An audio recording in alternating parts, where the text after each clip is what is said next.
Hi అండి, నమస్తే. ఈరోజు వీడియోలో నేను మీకు చూపించబోయే రెసిపీ గారెలు. ఈ గారెలలో ఉల్లిపాయ పచ్చిమిర్చి ఏమీ వేయట్లేదండి. ప్రసాదం గారెలు ఏ విధంగా తయారు చేసుకుంటామో ఆ విధంగా గారెలు అయితే చేస్తున్నాను. ఈ గారెలు చాలా టేస్టీగా ఉంటాయండి. పైన క్రిస్పీగా, లోపల మెత్తగా చాలా బాగుంటాయండి.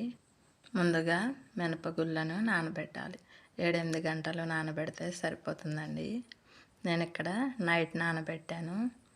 ఇప్పుడు నీళ్ళన్నీ వంచేసి గ్రైండర్లో వేసుకోవాలి. మరీ మెత్తగా రుబ్బేయకూడదండి, కొంచెం బరకగా రుబ్బుకోవాలి పిండిని. ఇప్పుడు జీలకర్ర కూడా వేసుకొని పిండి మొత్తం కలిసే విధంగా కలుపుకోవాలి. మరీ మెత్తగా రుబ్బేస్తే గారెలు మెత్తగా ఉంటాయండి. కొంచెం బరకగా రుబ్బుకుంటే పైన క్రిస్పీగా, లోపల మెత్తగా వస్తాయి గారెలు. ఈ విధంగా కలుపుకున్న తర్వాత కొద్ది కొద్దిగా తీసుకుంటూ ఒక కవర్ మీద చేసుకోవాలి గారెలు. మీరు చేత్తో అయినా చేసుకోవచ్చండి, ఈ విధంగా కవర్ పైన అయినా చేసుకోవచ్చు. ఈ విధంగా ఆయిల్ వేడెక్కిన తర్వాత వేసుకోవాలి గారెలు. ఇదే విధంగా అన్ని గారెలు కూడా వేసేసుకోవాలి.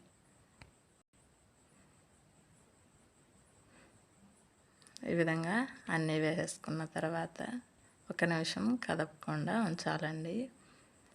1 నిమిషం తర్వాత 2 వైపులా కలుపుకుంటూ మంచి కలర్ వచ్చే వరకు వేయించుకోవాలి. హై ఫ్లేమ్లోనే వేయించుకోవాలండి. ముందు వేసినవి లైట్గా వేగిపోయినాయండి.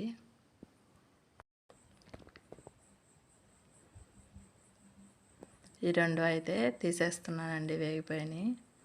చూసారు కదండి, చాలా సింపుల్గా గారెలు రెడీ అయిపోయినాయి. ఇవి కూడా వేగిపోయినాయండి.